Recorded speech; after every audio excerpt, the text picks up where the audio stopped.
Have you ever noticed that there is a different frequency vibrating in the people who grew up in the 1970s? Maybe it is the way they can sit in a silent room, alone with their thoughts, without reaching for a device to save them. Or perhaps it is that unshakable solidity in their eyes, a sense of self that was forged in private, long before the internet existed to tell them who they should be. There is a reason this generation handles reality differently. And trust me, it has nothing to do with luck. Tonight, we are looking back at the last analog generation. We are dissecting why the chaos, the freedom, and the raw silence of the 1970s created some of the most psychological, resilient humans on the planet. Consider what freedom actually looked like back then. Picture this. You are 15 years old. You want a car. Not your parents' car, not a rideshare, but your own machine. So, you get a job. You work the humid summer shifts at the gas station, smelling of oil and grease. You stack crates at the grocery store, or flip burgers under the harsh neon lights of a fast food joint. You work after school. You work weekends. You save every single dollar. In 1978, this was not unusual. Nearly 60% of teenagers had jobs. This wasn't for a college fund, or to pad a resume for a university application. It was for one thing only: wheels. And then, one Saturday, you hand over $400 in cash for a used Dodge Dart with 80,000 miles on the clock. The engine burns oil. The radio only catches static AM stations. The passenger door doesn't open from the inside, but it is yours. You earned it. You bled for it. And in that moment, holding those keys, you understood a fundamental truth that modern society has forgotten. You learned that you can make things happen for yourself. That car changed the physics of your world. Suddenly, you could go anywhere. Friday nights were not spent scrolling. They were spent cruising Main Street, with Radar Love blasting through blown-out speakers. After the 1973 oil embargo, $2 wouldn't fill the tank anymore. But you didn't care. The movement was everything. When your parents said, "Be home by midnight," that was the only rule. What you did in the void between sunset and midnight was your business. There were no GPS trackers pinging your location, no Find My Friends app watching your speed, no text check-ins, just you, the machine, and the open road. You learned to navigate the unwritten geography of your town. You had to physically find your friends. You had to know which parking lots were empty, which burger joints were active, and you had to read the landscape with your own eyes. This lack of surveillance created a specific psychological adaptation. You did not have helicopter parents hovering over your shoulder.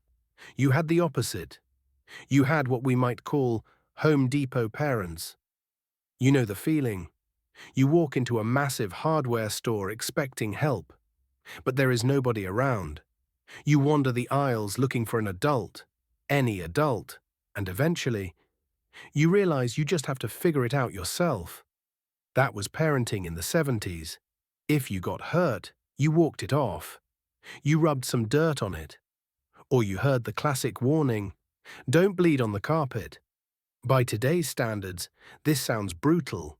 It sounds like neglect. But biologically, it created something unexpected.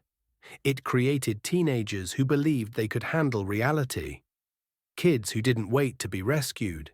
Kids who knew, deep in their bones, that they could survive the fall. Now, shift your focus to the social landscape. Imagine you are cruising through town on a Saturday night, and you spot your ex's car at the local diner. Your heart jumps. But you don't panic. You learn to read social situations instantly. You knew which hangout spots were neutral territory, and which ones belonged to rival groups. You could scan a parking lot and tell, from 50 feet away, whether a party was going to be fun or whether it was going to end in a fight. And then there was the mall. In the 70s, the mall was not just a place of commerce. It was the town square. It was the social laboratory of teenage existence.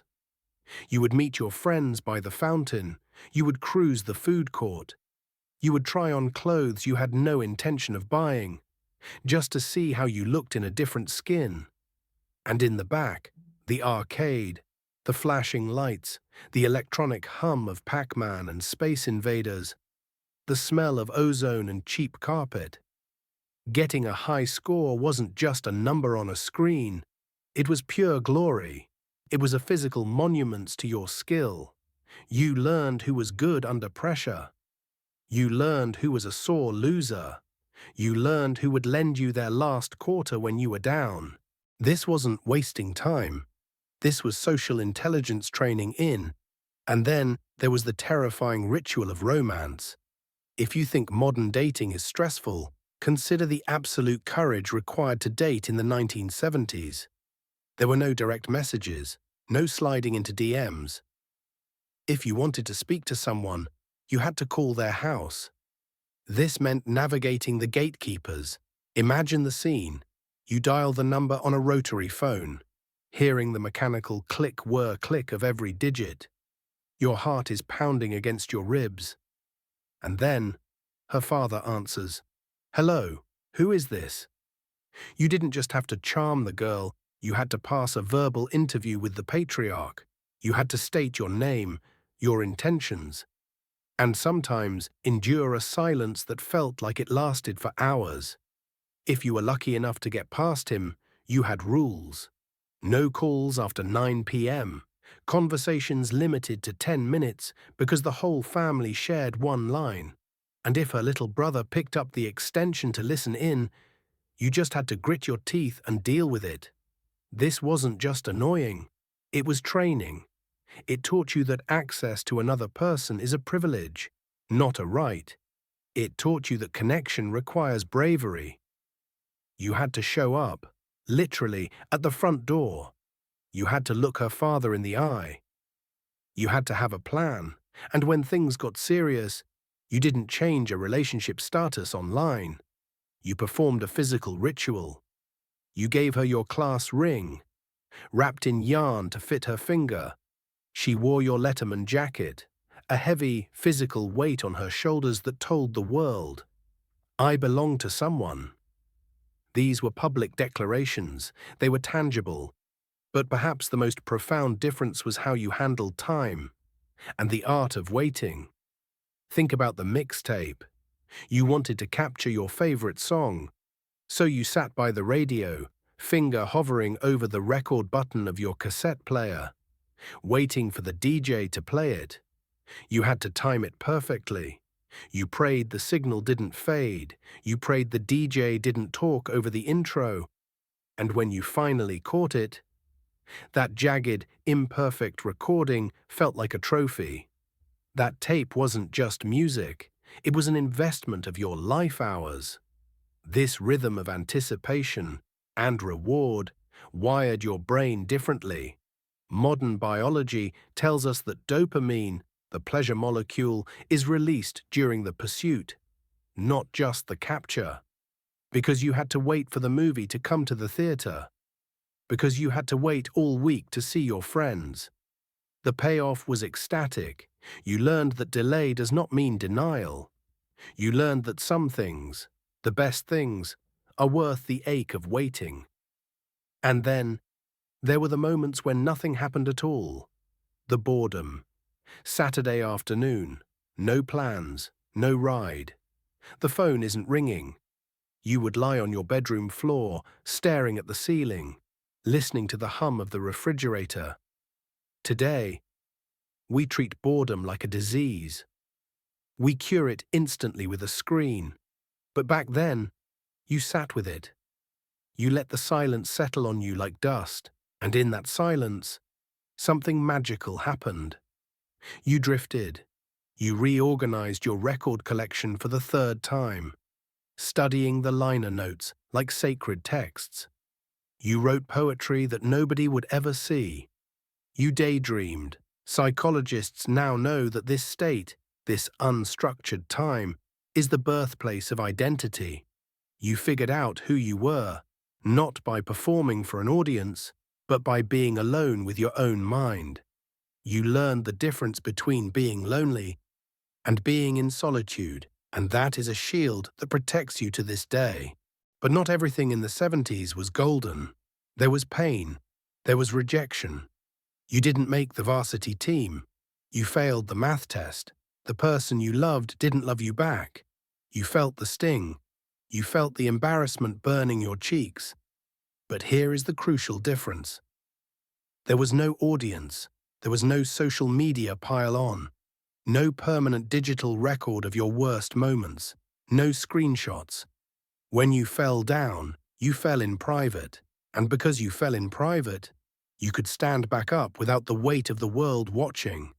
You learned to treat failure as information, not as identity. This created a generation that is anti-fragile. When modern life knocks you down, you don't shatter, you reset. You ask, okay, what is next? You have an internal toughness that comes from knowing that a bad day is just a bad day, not a permanent label. So, look at where you are now. You might look around at the modern world, at the fragility, the constant need for validation, the inability to sit in silence and feel like an outsider. You might feel like a relic. But let me offer you a different perspective. You are not a relic. You are an anchor. In a world that is drowning in noise, you are the one who knows how to swim in silence. In a world that demands instant gratification, you are the one who knows the value of patience.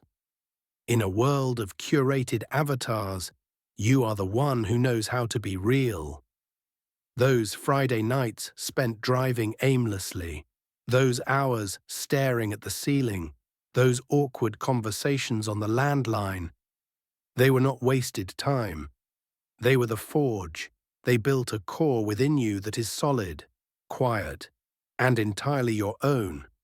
So the next time you feel out of place in this digital age, remember this. The world doesn't need you to blend in.